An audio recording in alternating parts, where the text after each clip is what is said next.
Assalamualaikum warahmatullahi wabarakatuh.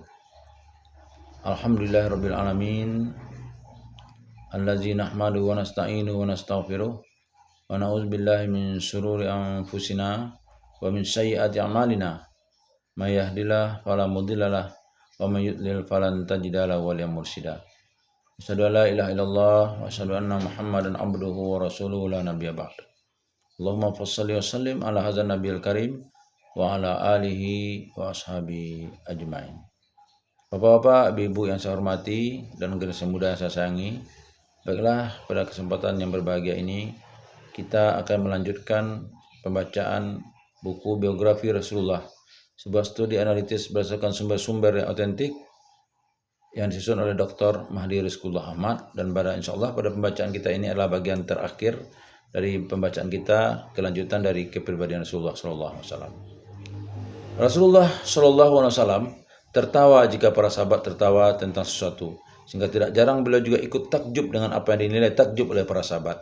Beliau selalu berusaha untuk bersabar terhadap orang asing atau kekasarannya dalam berbicara dan bertanya. Sampai-sampai para sahabat sering berharap akan selalu ada orang-orang asing yang menemui Rasulullah SAW agar mereka dapat memperoleh manfaat dari pengajaran dan pengarahan Rasulullah SAW. Rasulullah SAW bersabda, "Jika kalian melihat seorang pencari hajat sedang mencari kebutuhannya, maka tolonglah ia dalam pencariannya itu." Rasulullah SAW tidak menerima pujian kecuali dari orang yang tidak berketerlaluan dalam memberikan pujian kepada beliau. Rasulullah SAW juga tidak memotong pembicaraan orang lain. Rasulullah SAW juga tidak memotong pembicaraan orang lain hingga ia melampaui batas. Beliau akan memotong pembicaraan itu dengan mengucapkan kalimat larang atau berdiri meninggalkan majelis. Salah satu hadis yang menggambarkan sifat dan karakter Rasulullah SAW adalah hadis Ummu Ma'bad Al-Khuzaiyah yang telah disebutkan dalam bab hijrahnya. Rasulullah SAW ke Madinah Al-Munawwarah ketika Abu Ma'bad meminta Ummu Ma'bad untuk menggambarkan Rasulullah SAW. Ummu Ma'bad pun bertutur, "Aku melihat seorang pria tampan dengan wajah bersinar. Dia tidak berbadan gemuk, kulitnya lembut dan halus, berparas rupawan dan senyum menawan. Bola matanya hitam dan bulu matanya lentik. Suaranya enak didengar, lehernya jenjang, dia berjenggot tebal. Dahinya berbulu halus dan bertemu di antara kedua keningnya. Jika ia diam, tampaklah ketenangan jiwanya. Jika ia berbicara, terlihatlah kecerdasannya. Orang paling rupawan dan paling berwibawa dari kejauhan. Orang paling manis dan paling baik dari dekat. Bicaranya manis dan tegas, jika bertutur kata tidak terlalu singkat dan tidak bertele-tele. Perkataannya ibarat butir-butir tasbih beraturan yang keluar dari mulutnya. Tingginya sedang dan tubuhnya tidak pendek. Mata tidak bisa menangkap seluruh tubuhnya, tidak terlalu pendek dan tidak terlalu tinggi. Jika berdiri dia paling menonjol dan paling baik proporsinya. Ia punya teman-teman yang setia mengiringinya. Jika ia berkata, mereka mendengarkannya. Jika ia memberi perintah, mereka bergegas melaksanakan perintah itu. Ia disegani dan dilayani. Ia bukan tipe orang yang dibenci dan dicampakkan, serta bukan pula orang yang suka berbuat aniaya. Kesimpulannya bahwa Rasulullah SAW memiliki sifat dan karakter yang sempurna. Tidak mengherankan karena beliau dididik oleh Tuhannya, maka pendidikan beliau pun menjadi sangat baik. Allah SWT berdialog dengan Rasulullah SAW melalui firman-Nya, dan sesungguhnya kamu benar-benar berbudi pekerti yang agung. Aisyah radhiyallahu anha menyatakan, akhlak Rasulullah SAW adalah Al-Quran. Sifat-sifat dan karakter-karakter yang kami sebutkan di sini baru merupakan satu tetes dari air samudra. Sebab tidak ada sifat terpuji yang disebutkan Al-Quran dan hadis yang tidak diamalkan oleh Rasulullah SAW. Sifat-sifat tersebut tentu saja sangat tidak memungkinkan untuk dihimpun dalam satu buku seperti ini. Telah banyak dan sarjana yang berupaya melakukannya seperti Tirmizi, Baihaqi, Abu Sa'id, Ibnu Muqri, Al-Fairuz Abadi, Al-Mustaghfiri, Ja'far bin Hayyan Al-Asbahani, Al-Baghawi, dan lain-lain.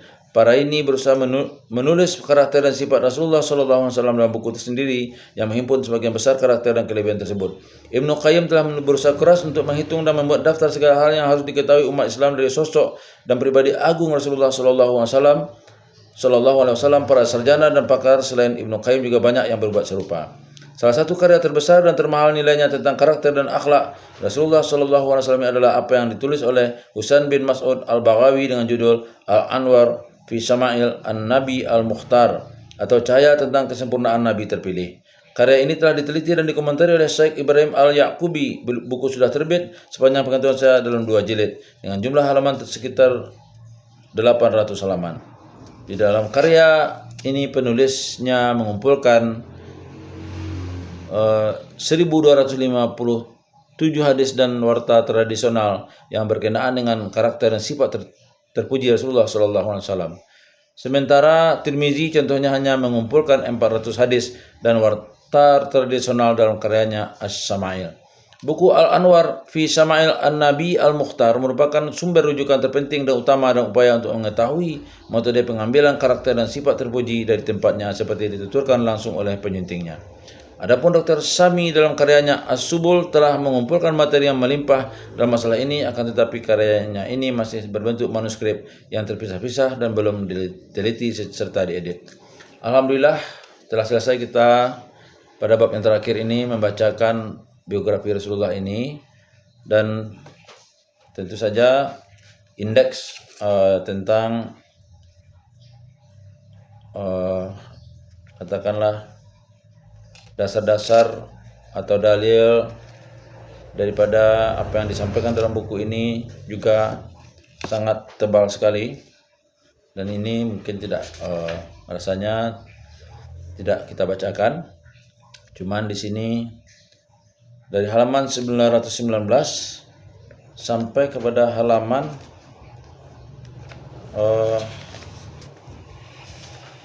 1198.